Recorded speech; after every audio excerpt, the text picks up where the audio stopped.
সম্প্রতি প্রচারিত হয়েছে তানজিন তিশা অভিনীত নরসুন্দরী নাটকটি। একটি বেসরকারি টিভিতে প্রচারের পর এটি এখন ইউটিউবে দেখা যাচ্ছে। আহমেদ তাওকিরের গল্পে রাফাত মজুমদার রিঙ্কুর পরিচালনায় ৫৬ মিনিটের নরসুন্দরী দেখে প্রশংসা করতে ভুলছে না দর্শক। অনেকে নাটকটি দেখে ইতিবাচক কথা ক্যাপশনে দিয়ে নাটকটি লিঙ্ক শেয়ার করছেন। শত শত মন্তব্যে নেটিজেনরা নরসুন্দরী সংশ্লিষ্টদের নারী প্রধান এ গল্পটি স্ক্রিনে তুলে আনায় বাহবা দিচ্ছেন। এতে একজন নারী নাপিতের চরিত্রে অভিনয় করেছেন তানজিন তিশা।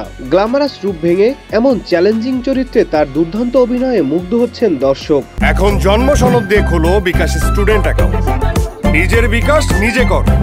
অনেকেই বলছেন এ নাটকটি তিশার ক্যারিয়ারে অন্যতম মাইলফলক হয়ে থাকবে। নরসুন্দরীতে অনবদ্য অভিনয়ের সুবাদে তিশা পেতে পারেন চলতি বছরের সেরা অভিনেত্রীর বিভিন্ন পুরস্কার। সাংবাদিক ও নাট্যকার আহমেদ তাওকিরের পুতুলের সংসার ও রিক্সা গার্ল নামে দুটি নাটকে অভিনয় করে সু অভিনেত্রীর তকমা পেয়েছেন তানজিন তিশা। আর এই একই লেখকের নরসুন্দরীতে প্রতিবাদী চরিত্রের মাধ্যমে তিনি ফের নিজেকে প্রমাণ করলেন। মৃত্যুর পরে পরিবারের জ্যেষ্ঠ সন্তান হিসেবে তিশা তার বাবার নাপিত পেশাকে বেছে নেন, কিন্তু চারপাশের দুষ্ট প্রকৃতির লোকেরা তার জীবন বিষিয়ে তোলে। একসময় সে শহরে পাড়ি জমায়, তার জীবনে আসে নতুন স্ট্রাগল, বাকবদল ও নতুন মানুষ। নরসুন্দরীর জীবনে নতুন মোড় নেয়।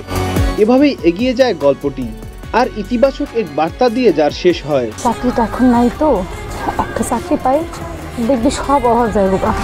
নাটকটি দেখে অনেকেই লিখেছেন, সমাজের বাস্তবধর্মী গল্প উঠে এসেছে নরসুন্দরীতে। সবার অসাধারণ অভিনয়ে দর্শক হিসেবে মুগ্ধ হয়েছি। পরিচালক রিঙ্কু, অভিনেত্রী তিশা, নরেশ ভূঁইয়া, শরীফ সিরাজ সবার অভিনয়ে মুগ্ধ হয়েছি। কলকাতা থেকে অনেকেই লিখেছেন, ৫৭ মিনিটে নরসুন্দরী যা দেখালো বছরব্যাপী চলা ভারতীয় সিরিয়ালে তা দেখা যায় না। ওইসব সিরিয়ালের চেয়ে বাংলাদেশে ১ ঘন্টার নাটক বেস্ট। নরসুন্দরী দেখে এমনই মনে হয়েছে। আরেকজন লিখেছেন, ভাইরাল যুগে এমন শিক্ষণীয় কাজ উপহার দেওয়ার জন্য ধন্যবাদ। আমাদের সোসাইটির সবাইকে এই নাটকটি দেখা উচিত। চলতি বছরে অন্যতম সেরা নাটক হয়ে থাকবে নরসুন্দরী।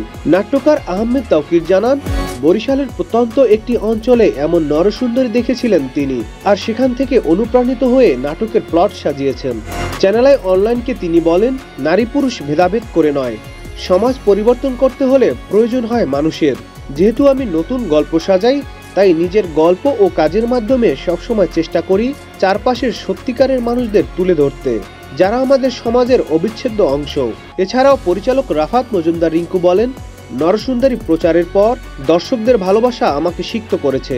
আসলে ভাইরাল সময় এসে সবাই যে ওগুলোই পছন্দ করে তা নয়, ভালো কাজের দর্শক কখনো শেষ হয় না। এটার অন্যতম প্রমাণ হচ্ছে নরসুন্দরী।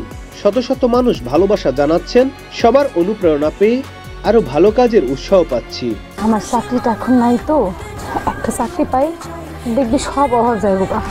Nadim Hasan, channel I.